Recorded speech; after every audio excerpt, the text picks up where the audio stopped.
بەیانیان ئەمە لە بازاڕی نانی ناخۆین دێنە ئێرانە چاکە لەبەر دادنین لەبەر ڕەژوو دادنین و دۆخۆی دێم لەدا وردە وردە ئەوز ئاسوشی دەینین و لێرانە شێشتانی نانەکەی دەخۆی. دروستکردنی خەڵوزیان ڕەژوو دەبێتە سەرچاوەی بژێوی چەند خێزانێک. مام سەعدوڵڵا 42 ساڵە خەریکی ئەم کارەیە. هەموو ڕۆژێک دوای نوێژی بەیانی دەچێتە سەر کارەکەی. ئێستا ئەو بێجگەلەوەی خاوەنی کوورەیەکی بەرەمهێنانی خەڵوزە بۆتە کەسێکی شارەزا و قاڵب بووی ئەم پیشەیە. ئەو دارە هەنا هەمووی دەبینەوە هەیە کابراایە خانی تێکداوە خانۆکە هەمی بۆ ڕەژوو بووداوە. خانی تێکدایە مەرەسین لێیان دەکەین باری دەکەین دەکەین ئەو غەڵوزە. بەس بە شاخی مەمنوعە نایە ببڕی داری تەڕ. غەڵوزە ئەمە دوو تەنێکی دار بکری داری وشێک 6 وەردەی دەکەویتێ. مال 50 ئارێوە بەخوا هەچی ئیشکازا هەر دەبتەوە. ئەو دارێک کە دەکرێت بە خەڵوز دەبێت داری وشک بن.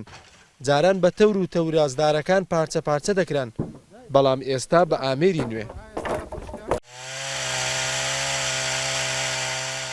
دوای بڕین و پارچە پارچەکردنی دارە وشکەکان ئینجا نۆرەی ئەوەیە بەلیژنە بخرێنە ناو کوورەی جۆشدراوەوە دواتر سەری کوورە دادەپۆشێ و تا 3 ڕۆژ هەڵنادرێتەوە.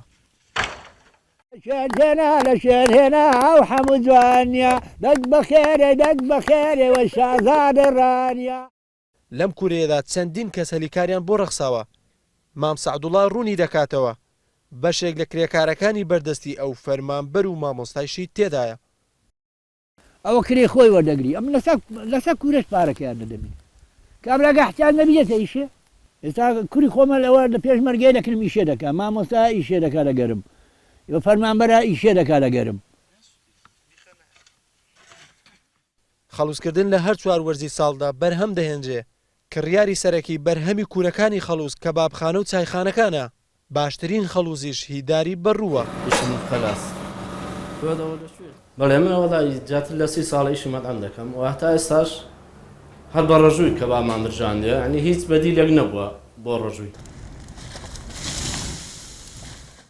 لە سنووری کۆیەدا 10 کوورەی بەرهەمهێنانی خەڵوز هەیە. بێجگە لە دابینکردنی خەڵوز بۆ چێشتخانە و کەبابخانەکانی ئەم ناوچەیە. بەشێک لە خەڵوزەکەش هەناردەی شارەکانی هەرێمی کوردستان دەکرێت. خالید محەممەد NRT کۆیە.